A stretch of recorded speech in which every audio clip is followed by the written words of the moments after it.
नमस्कार दोस्तों, मैं जीवराज जाट अमृतवाणी क्लासेज यूट्यूब चैनल पर आप सभी का स्वागत करता हूं। कैसी पढ़ाई चल रही है आप सबकी? बहुत अच्छी। चलो ठीक है मित्रों, सावन का महीना चल रहा है, बरसात ने जोर पकड़ लिया है, वर्षा अच्छी खासी हो रही है। अब आपके दोस्त भी आप लोगों को फोन करेंगे, मित्र लोग, कि चलो मैनाल चलते हैं, चलो भीमलत महादेव के चलते हैं, गोरम घाट चलते हैं। तो आपको अपनी पुस्तकों से टस का मस नहीं होना है, किसी भी कीमत पर नहीं होना है।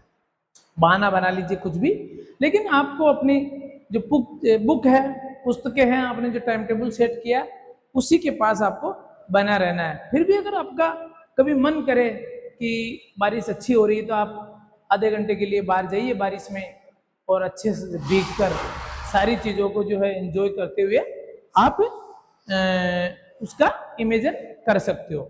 मित्रों, एक इम्पोर्टेंट बात मैं बताना चाह रहा था आपको कि अगर आप अपनी पढ़ाई के टाइम टेबल में अगर 1 मिनट भी इधर उधर करते हो तो आप मान के चलिए कि उस समय जब आप समय खराब कर रहे हो, उस समय राजस्थान का कोई ना कोई ऐसा विद्यार्थी है जो बहुत जी जान से लगा हुआ रहता है, और आपको पता है कि अगर वो विद्यार्थी जी जान से लगा हुआ है तो वो निश्चित रूप से आपके आगे चला जाएगा। अब आज के जो टॉपिक की बात है वो ये है कि आने वाले 2 3 4 लगातार टॉपिक जो है, वैसे सीएटी 12th क्लास और ग्रेजुएशन लेवल की सारी जो अभी तक अपन ने क्लासें डाली वो बहुत बहुत इंपॉर्टेंट है, लेकिन सेकंड ग्रेड के लिए आज से जो भी लगातार क्लास चल रही है इस सिसोदिया वंश में, गोइल वंश में, वो रामबाण है।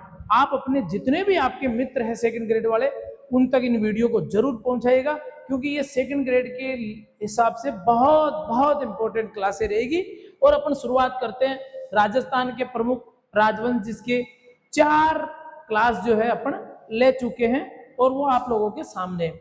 अगर आप आज ही वीडियो के माध्यम से यूट्यूब चैनल पे जुड़ रहे हैं तो आप पिछले 4 जो वीडियो अपने राजस्थान के प्रमुख राजवंश से संबंधित है, और इसके अलावा 4 वीडियो जो है अपन राजस्थान की प्राचीन सभ्यताएं पढ़कर आ चुके, वो भी आप लोगों के लिए बहुत बहुत महत्वपूर्ण है। तो आप उनको भी कृपया पढ़े, चैनल को आगे से आगे भेजे, सब्सक्राइब कराए। अब जो अपन है शुरुआत करते हैं, तो पिछले चैप्टर में अपन गोइल वंश में जो है अपन राणा कुंभा के बारे में पढ़ रहे थे, बहुत अच्छे से पढ़ा। और आपको पता है कि जब अंतिम टॉपिक के अंत में जो है राणा कुंभा की उद्दा ने जो है मामा तालाब के किनारे जो है हत्या कर दी थी, तो उससे पहले आपने एक चीज पढ़ी होगी कि राणा कुंभा और मारवाड़ के बीच, ये बहुत इंपॉर्टेंट लाइन है, गांठ बांध लीजिएगा कि मारवाड़ और मेवाड़ के बीच में बहुत सारे लोग ऐसे समझते हैं कि कभी बैर या टकराव या वैमनस्य उत्पन्न हुआ ही नहीं, जबकि हुआ, मंडोर को लेकर हुआ, क्योंकि राणा कुंभा ने मंडोर छीन लिया था, इस कारण ऐसी संभावनाएं बनी थी। लेकिन राव जोधा रणमल का जो पुत्र था, उसने अपनी पुत्री, बताओ क्या नाम था? श्रृंगार देवी। श्रृंगार देवी का जो विवाह है वो किसके साथ कर दिया था? रायमल के साथ कर दिया था। और वो जो टकराव बन सकता था मारवाड़ और मेवाड़ के बीच में, वो समानता दोस्ती के ऊपर जो है मित्रता में परिवर्तन हो गया। तो अब अपना आगे पढ़ते हैं राणा की कुंभा की मृत्यु के बाद।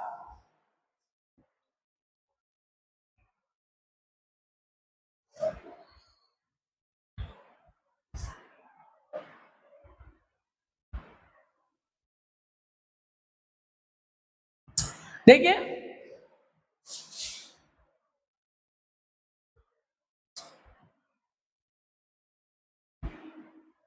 देखिए राणा जो, जब रायमल जो है वो मेवाड़ से बाहर थे, और जब उनको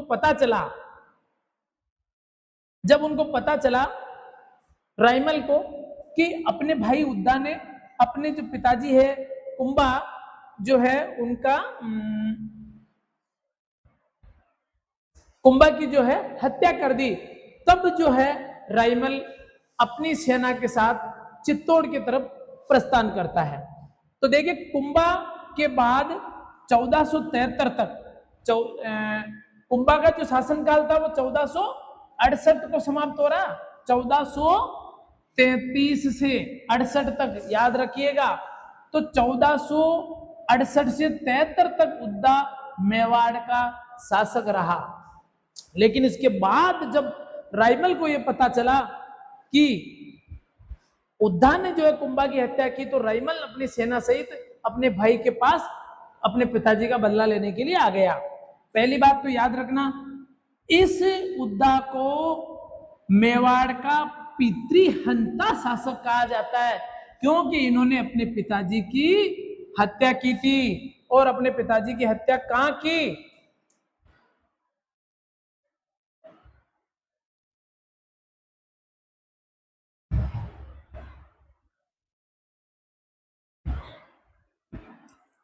देखिए, अपने पिताजी की हत्या मामा तालाब, मामा तालाब, मामा तालाब कहाँ है जरा बताइए, कहाँ है? कुंभलगढ़ में। कहाँ है? कुंभलगढ़ में। उसकी पाल पर बैठा था कुंभा। कुंभा को कौन सा रोग हो गया था अंतिम दिनों में? उन्माद, पागलपन का रोग हो गया था। और उसी समय उद्दा ने अपने पिताजी की हत्या कर दी। पिताजी की हत्या करने के कारण उद्दा को मेवाड़ का पितृहंता शासक कहा जाता है। ये आपको अच्छे से याद रखना। और कुंभलगढ़ को लेके भी याद रखना, कुंभलगढ़ के दुर्ग का निर्माण महाराणा कुंभा ने करवाया। और क्या कहा उसने महाराणा कुंभा ने उसके बारे में बताइए? कौन था शिल्पी, शिल्पकार? किसके द्वारा बनवाया जरा याद करो। यस, मंडन। कौन था? मंडन। कुंभलगढ़ दुर्ग का शिल्पी, शिल्पकार मंडन था। और कुंभलगढ़ दुर्ग के लिए याद करिए किसने? याद करिए, अबुल फजल ने। क्या कहा अबुल फजल ने? अबुल फजल कहता है कि कुंभलगढ़ दुर्ग को अगर कोई पगड़ीधारी व्यक्ति नीचे से ऊपर की तरफ देखता है तो उसकी पगड़ी गिर जाती है। उसी कुंभलगढ़ दुर्ग में मामा तालाब के किनारे उद्दा ने अपने पिता कुंभा की हत्या कर दी और पितृहंता बन गया। याद रखना। उसके बाद पितृहंता, तो ये 1473 में फिर रायमल आ गया। और रायमल जो ही चित्तौड़ आया, उद्दा कुंभलगढ़ भाग गया। उसके बाद रायमल ने उसका पीछा किया, उद्दा मेवाड़ छोड़ के ही भाग गया। और रायमल जो है शासक बन गया। किसका? मेवाड़ का। और कब से? 1473 से 1509 तक शासक रहा रायमल। याद रखना, 1473 से 1509 तक रायमल शासक था। याद रखना फिर से, कब से? 1468 से 73 तक तो उद्दा, और उसके बाद 1473 से 1509 तक रायमल। रायमल ने अपने भाई उद्दा से चित्तौड़ छीन लिया था 1473 में, और 1509 तक वो शासक रहा।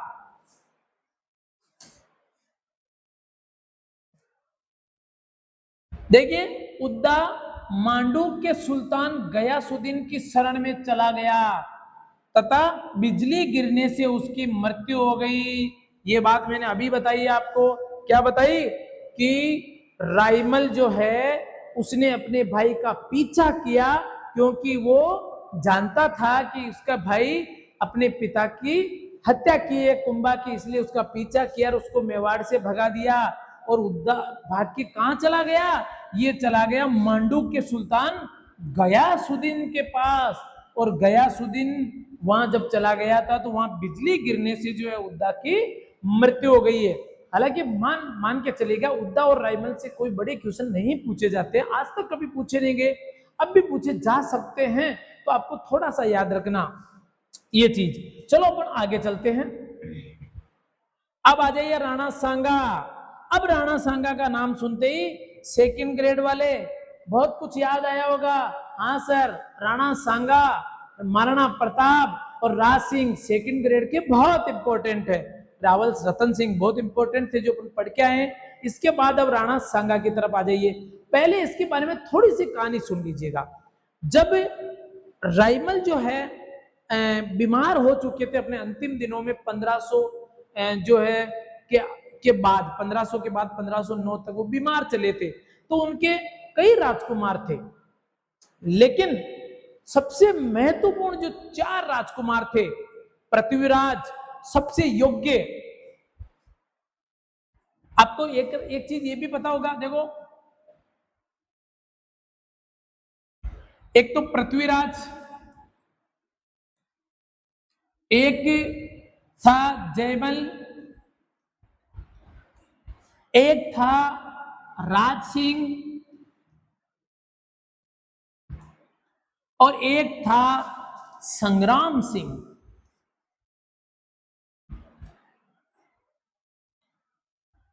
संग्राम सिंह यानी राणा सांगा। चार जो है ये उत्तराधिकारी की होड़ में राजकुमार थे। रायमल बीमार थे, शासन नहीं चला सकते थे। इसके अलावा इनका एक चाचा भी था, सारंगदेव। सारंगदेव और ये सारे मेवाड़ पर शासन स्थापित करना चाहते थे।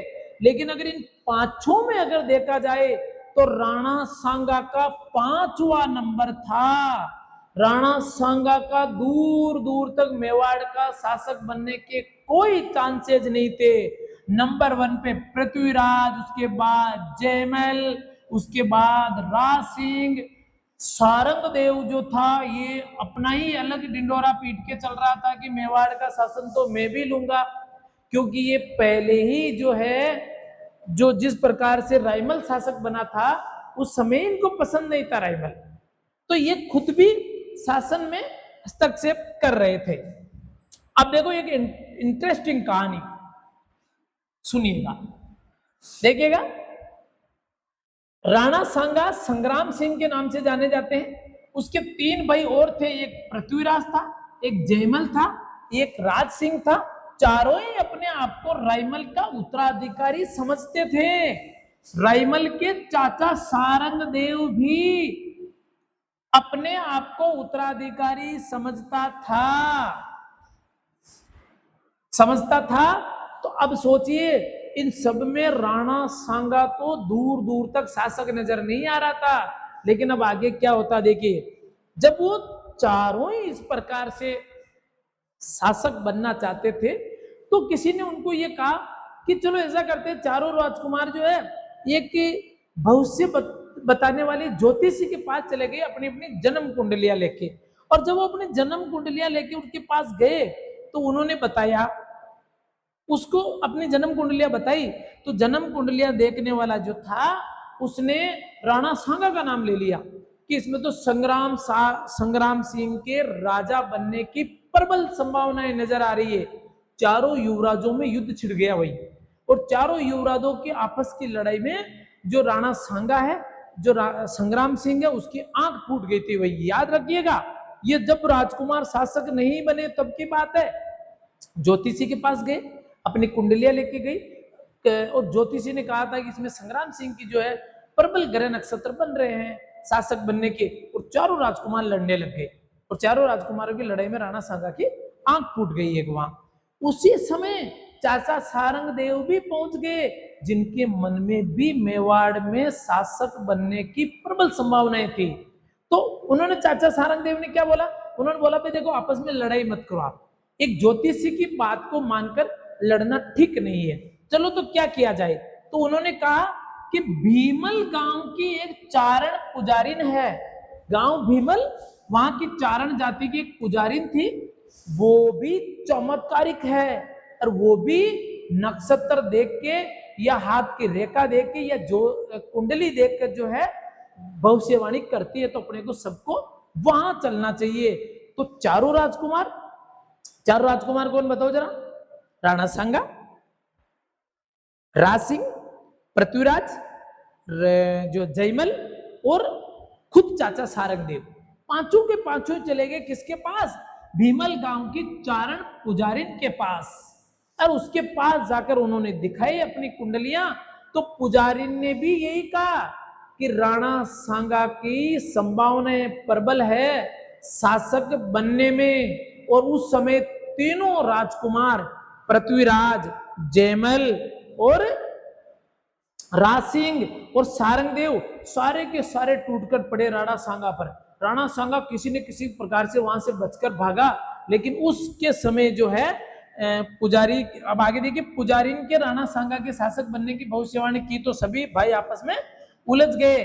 देखना अब इसमें देखिएगा आप, कि जयमल ने राणा सांगा का पीछा किया। पृथ्वीराज और राज सिंह दोनों वहीं लड़ाई में घायल हो गए थे। सारंगदेव पीछा नहीं करा, लेकिन जयमल ने पीछा किया राणा सांगा को कि राणा सांगा को मारेंगे। पण राणा सांगा मतलब तब तो राणा बना ही नहीं था, बट जो भाई था उनका सांगा, तो उसका पीछा किया और ये कंफर्म कर लिया कि जब तक राणा सांगा की मृत्यु नहीं होगी तब तक हम राजा नहीं बन सकते।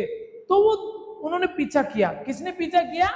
जयमल ने। याद रखना, एक भी चीज भूलने की नहीं है। जयमल ने जो है राणा सांगा का पीछा किया। सांगा भागते भागते भागते एक गांव है 73, और इस 73 गांव में राठौड़ बीदा के वहां जाके उन्होंने शरण ली। किसने? राणा सांगा ने। पीछे कौन पड़ा था? उसका खुद का भाई जयमल। क्यों पड़ा था? क्योंकि चारण पुजारी ने कह दिया था कि शासक तो राणा सांगा ही बनेगा। तो अपने रास्ते से राणा सांगा को हटाने के लिए उसके भाई जयमल ने जो है उसका पीछा किया, और राणा सांगा भागता भागता कहाँ आता है? 73 गांव में आता है। और 73 गांव का जो राठौड़ शासक था बीदा, उसने कहा राणा सांगा को कि आप अब मेरे अतिथि हो, आपको चिंता करने की कोई जरूरत नहीं है, आप आइए मेरे यहाँ विश्राम कीजिएगा। और खुद तलवार लेके टूट पड़ा। किस पे? जयमल पे। देखिए, यह है राजस्थान की सूरवीर धरती, और यहाँ के सूरवीर लोग अपने अतिथि को बचाने के लिए, अतिथि कौन? राणा सांगा। अतिथि किसका? राठौड़ बीदा का। अपने अतिथि को बचाने के लिए खुद तलवार लेके टूट पड़े जयमल पर, परंतु जयमल के हाथों बीदा मारे गए। याद रखना, अपने शरणागत आए हुए राणा सांगा की मदद करते हुए राठौड़ बीदा जो है जयमल के हाथों मारे गए हैं। बीदा जयमल से लड़ता हुआ मारा गया। याद रखना, बहुत इंपॉर्टेंट लाइन है, पूरा सुन लीजिएगा दोबारा। पहले एक ज्योतिषी को चारों राजकुमारों ने कुंडलियां दिखाई। ज्योतिषी ने कहा कि भाई शासक तो राणा सांगा ही बनेगा। उनमें उलझ गए, लड़ाई शुरू हुई, लेकिन उसी समय पहुंच गए चाचा सारंगदेव। चाचा सारंगदेव ने कहा कि कोई बात नहीं, आप लड़ाई नहीं करें, मैं एक चारण जाति की पुजारी को जानता हूं जो अपने को और अच्छे से बता सकती है, वो चमत्कारिक पुजारिन है।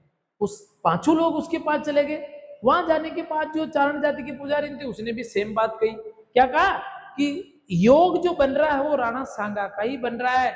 फिर से चारों भाइयों में लड़ाई हो गई। जो वहां राज सिंह और पृथ्वीराज जो है वो घायल हो गए, लेकिन जयमल ने पीछा नहीं छोड़ा राणा सांगा का। राणा सांगा अपनी जान बचाकर भागा वहां से और आ गया 73 गांव में। 73 गांव में राठौड़ बीदा मिले उसको। राठौड़ बीदा ने कहा कि महाराज, आप मेवाड़ के राजकुमार हो, आप मेरे यहाँ शरण लीजिएगा और मैं देखता हूं जयमल को। और वो खुद जयमल से लड़ते हुए मारे गए, लेकिन अपने अतिथि को आंच भी नहीं आने दी, ये याद रखना। उसके बाद राणा सांगा 73 छोड़ के आ गए अजमेर। कहाँ आ गए? अजमेर। और अजमेर में एक उनके वो शासक जो साथी थे करमचंद पंवार, और उन्होंने राणा सांगा को शरण दी। कहाँ?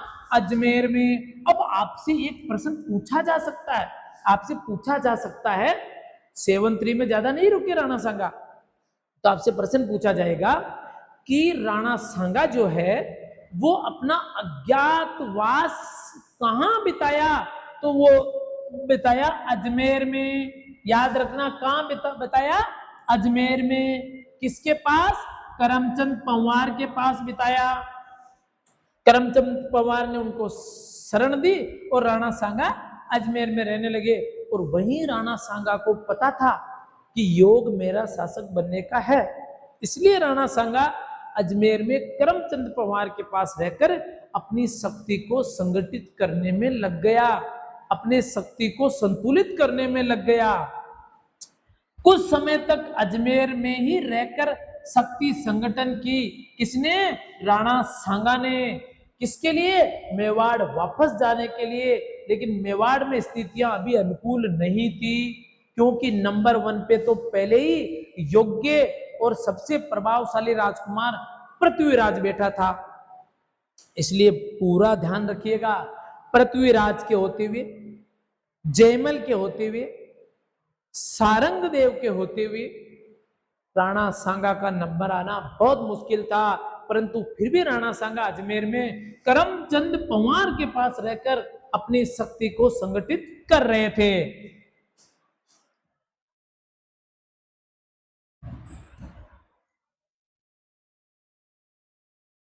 देखिए, पृथ्वीराज ने सारंग देव को मारकर, सबसे पहले जो योग्य राजकुमार था वो पृथ्वीदेव ही था, एक नंबर योग्य, शासक बनने की प्रबल संभावना इसी की थी, याद रखना। और इसने अपने रास्ते का कांटा नंबर 1 था सारंग देव चाचा, उसको निपटाया। भाई सारंग देव को निपटा दो, परंतु गलती क्या हुई, किस्मत कहां लेके गई देखिएगा। पृथ्वीराज ने सारंग देव को तो मार दिया, लेकिन खुद गलती से विष की गोलियां खा ली। उसको पता ही नहीं था मैं क्या खा रहा हूं, और वो गोलियां विष की थी, और पृथ्वीराज जो है गोलियां खाने से मर गया। ये बात याद रखना कि मेवाड़ की नियति कहीं न कहीं राणा सांगा की तरफ ही जा रही थी। पूरी कोशिश करने के बाद भी नियति राणा सांगा की तरफ लौट रही थी, क्योंकि सबसे योग्य जो था राजकुमार वो पृथ्वीराज था। पृथ्वीराज ने अपने रास्ते का एक कांटा जो है सारंग देव उसको समाप्त करके पूरा कर लिया, लेकिन उसको पता नहीं था और उसने गलती से विष की गोलियां खा ली और उसकी मृत्यु हो गई। अब 5 में से 2 उत्तराधिकारी का काम तमाम, एक सारंग देव जिसको पृथ्वीराज ने मार दिया, और एक पृथ्वीराज खुद मारे गए। अब केवल 3 लोग बचते हैं मेवाड़ में। कौन बचता है? जयमल जो है वो अभी जिंदा है, और उसके बाद राज सिंह है, और खुद महाराणा संग्राम सिंह जो राजकुमार थे उसमें वो है। अब देखिए आगे नियति क्या करती है। जयमल ने सोलंकियों से युद्ध करता हुआ जयमल भी मारा गया।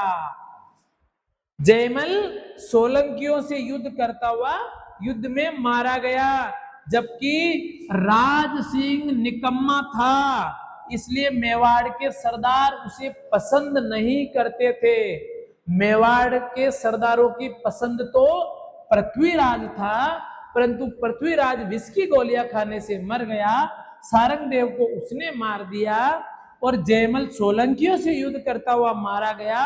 राज सिंह निकम्मा था। तो अब केवल मेवाड़ में एक ही विकल्प बचा, और वो राणा सांगा मिला बचा। जब अब मेवाड़ में कोई दूसरा जो है वो नहीं बचा था विकल्प। देखिए अब राणा सांगा के अलावा मेवाड़ में कोई दूसरा विकल्प ही नहीं रहा। अब राणा सांगा के सारे रास्ते साफ हो गए थे। इतनी विकट परिस्थितियों में से राणा सांगा के शासक बनने की सारी संभावनाएं बनती चली गई। देखिएगा आगे। अतः 1509 में सांगा को मेवाड़ का शासक बना दिया गया, लेकिन मेवाड़ का शासक जब सांगा बने तब मेवाड़ की स्थिति बिल्कुल भी अच्छी नहीं थी। जो चारों राजकुमार उत्तराधिकारियों के युद्ध में उलझ गए थे, तो उस समय चारों ओर से जो मेवाड़ की स्थिति कमजोर हो गई थी। 1511 ईस्वी में मालवा के शासक नासिरुद्दीन की मृत्यु पर, देखना बहुत, अपन पीछे राजस्थान का एक मैप देखा था एक क्लास में, मालवा बिल्कुल चित्तौड़ की सीमा से टच करता है, मेवाड़ की सीमा से टच करता है। आप याद रखिएगा, वहां नासिरुद्दीन की मृत्यु हो जाती है, तो वहां उस समय मालवा में एक राजपूत जो है दरबारी था मेदिनी राय, और मेदिनी राय की इच्छा से महमूद खिलजी द्वितीय को शासक बना दिया गया। आप याद करिएगा, महमूद खिलजी द्वितीय, प्रथम मत कर देना, प्रथम मत कर देना, प्रथम।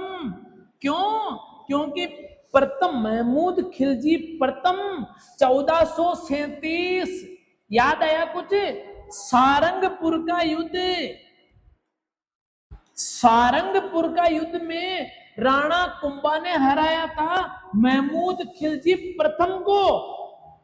यहां है महमूद खिलजी द्वितीय, किसके समय? राणा सांगा के समय। आप उल्टा पुल्टा मत कर देना।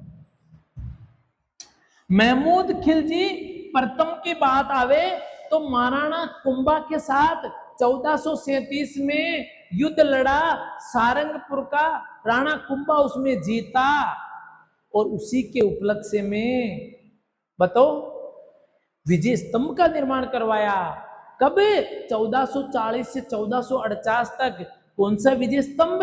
वही विजय स्तंभ जो 122 फीट ऊंचा है, 30 फीट चौड़ा है, 9 मंजिला है, 90 लाख रुपए खर्च हुए हैं।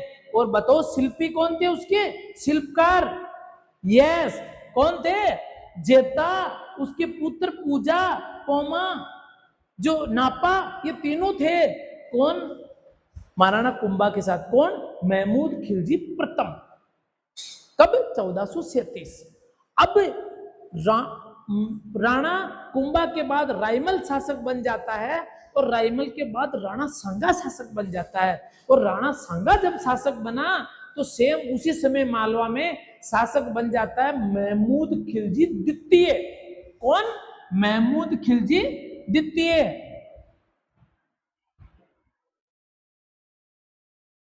महमूद खिलजी द्वितीय किसकी सहायता से? मेदिनी राय, ये दरबारी था। कहां? मालवा में राजपूत दरबारी था और इसने महमूद खिलजी द्वितीय को शासक बना दिया। और इसकी मदद से जब महमूद खिलजी द्वितीय शासक बना तो मेदिनी राय पावरफुल हो गया वहां। कहां? यहां मालवा में। लेकिन मालवा के नाराज अमीरों ने मेदिनी राय को भगा दिया वहां से।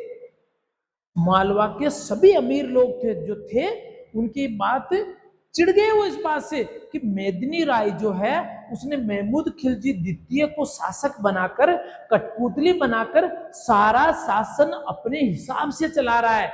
और इसी बात की चिढ़ हो गई उन अमीरों को और उन अमीरों ने मेदिनी राय को जो है भगा दिया मालवा से। परंतु मेदिनी राय जो है वो राणा सांगा की शरण में चला गया।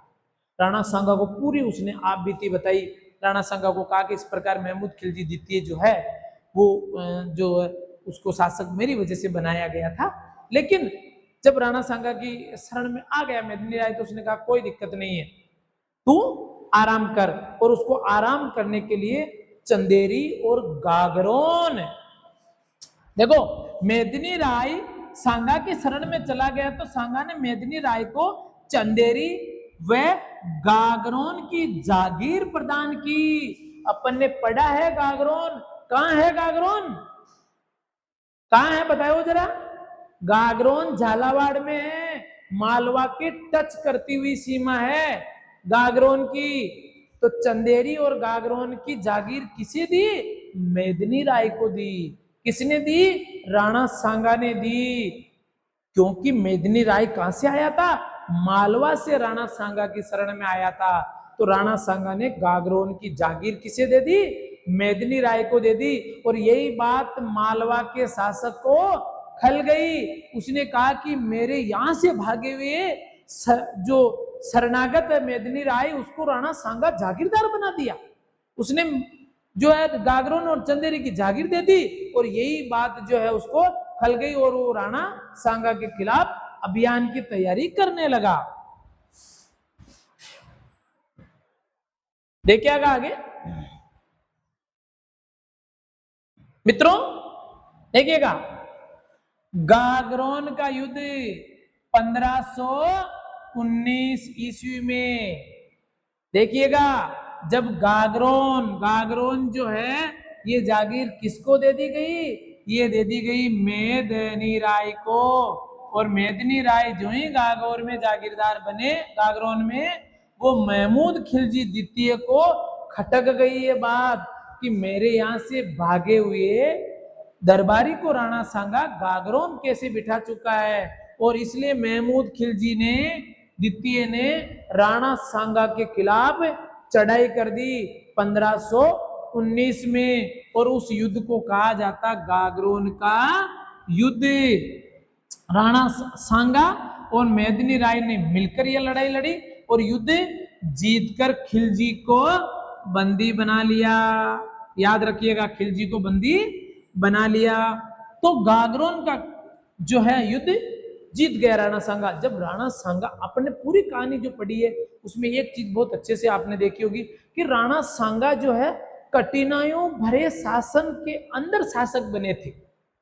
मेवाड़ को उस समय संभालना बहुत कठिन काम था। सबसे पहले उन्होंने अपने उत्तराधिकार के मामले में चारों भाइयों से निपटना पड़ा उसको। 3 भाई और एक उसका चाचा सारंगदेव से उनको निपटना पड़ा। लेकिन कैसे न कैसे करके 1509 में राणा सांगा जो है संग्राम सिंह जो है वो शासक बन जाता है। लेकिन शासक बनने के बाद भी उसका जो है बहुत आसान नहीं रहा। सबसे पहले तो है जो है मालवा की तरफ से जो महमूद खिलजी द्वितीय के वहां से मेदिनी राय जो भाग के आए थे उनको उन्होंने शरण देकर गागरोन जो और चंदेरी की जागीर दे दी। और गागरोन और चंदेरी की जागीर देना ही गागरोन युद्ध की जो है एक परिणाम रूपरेखा जो था वो थी। लेकिन गागरोन युद्ध में राणा सांगा ने महमूद खिलजी द्वितीय को हराकर ये साबित कर दिया कि राणा सांगा उस समय मेवाड़ में पावरफुल या शक्तिशाली शासक बन चुका था। आगे देखिएगा, राणा ने उत्तरी सीमा को सुरक्षित करने के लिए करमचंद पंवार, जरा बता दीजिए भाई ये कौन है करमचंद पंवार, जरा बताओ फटाफट। यस, याद आया, याद आया सर। जब चारों भाई शासक बनने के लिए लड़ रहे थे तो सबसे पहले तो गए सर वो ज्योतिषी के पास। ज्योतिषी ने राणा सांगा की भविष्यवाणी की तो वहां वो चारों भाई थोड़ा सा लड़े, सारंगदेव ने समझा दिया। लेकिन आंख उस समय राणा सांगा की फूट गई थी। लेकिन उसके बाद वो जाते हैं कहां, वो चारण पुजारी के पास जाते हैं सर। और चारण पुजारी भी क्या घोषणा कर देती है कि योग राणा सांगा के शासक बनने का है। इसलिए चारों भाई फिर से वहां लड़ने लग जाते हैं। उसमें चारों भाइयों में जो है पृथ्वीराज और राज सिंह वहीं घायल हो जाते हैं। सारंगदेव पीछा नहीं करता है, लेकिन जयमल पीछा करता है सांगा का। और सांगा भागते भागते कहां पहुंच जाते हैं सर, सेवंतरी गांव में पहुंच जाते हैं। और सेवंतरी गांव में सबसे पहले उनको शरण, ये एक चीज पूछी जा सकती है सेकंड ग्रेड में कि राणा सांगा को जो है अपने उत्तराधिकार के संघर्ष के समय किन 2 शासकों ने जो है शरण दी। शासकों के नाम आएंगे और आपसे पूछा जाएगा ए व बी सही है, बी व सी सही है, सी व डी सही, इस प्रकार से। तो वो भागते भागते जब सेवंतरी गांव में जाते हैं तो सेवंतरी गांव में कौन मिलते हैं, बताओ जरा, बताओ। यस, कौन मिलते हैं, राठौड़ बिदा मिलते हैं। और राठौड़ बिदा श्यूम जयमल से जो है लड़ते हुए मारे जाते हैं।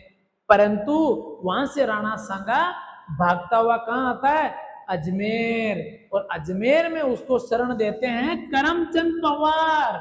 कौन शरण देते हैं, करमचंद पंवार शरण देते हैं। और वही करमचंद पंवार को राणा सांगा शासक बनने के बाद रावत की उपाधि देता है। किसकी उपाधि देता है, रावत की उपाधि। और रावत की उपाधि देने के कारण करमचंद पंवार और राणा सांगा में अच्छे संबंध स्थापित हो जाते हैं। और अच्छे संबंध स्थापित होने के कारण उत्तरी सीमा मेवाड़ की जो है वो सुरक्षित हो जाती है। आपको ठीक से पता है कि मेवाड़ के जो अपन ने शुरुआत के अंदर आपको पता होगा कि जो अपन ने जिले पढ़े थे वो चित्तौड़गढ़ पढ़ा था, प्रतापगढ़ पढ़ा था, अपन ने उदयपुर पढ़ा था, राजसमंद पढ़ा था, अभी उसमें स्वयंवर भी आ गया। तो उसकी उत्तरी सीमा जो है वो अजमेर की तरफ जुड़ी हुई थी। तो जो एक करमचंद पंवार को रावत की उपाधि देके खुश किया राणा सांगा ने, तो वो उत्तर की तरफ से तो निष्पक्ष हो गए कि पूर्णतया उत्तर दिशा में से तो जो है कोई ऐसा पक्ष नहीं बचा है जहां से लड़ाई की या युद्ध की संभावनाएं बन सकती है। तो देखिए मित्रों, ये अपने राणा सांगा की के बारे में आज पहली क्लास थी। अपन अगले नेक्स्ट जो भी वीडियो लेकर आ रहे हैं वो चाहे राणा सांगा का और अगर फिर प्रताप का रहेगा, उसके बाद राज सिंह जी का रहेगा। तो ये सेकंड ग्रेड की दृष्टि से बहुत बहुत इंपॉर्टेंट है। इससे पूरे टॉपिक की एक एक लाइन आपको याद होनी चाहिए। ये बहुत इंपॉर्टेंट आपके सामने रहने वाला है।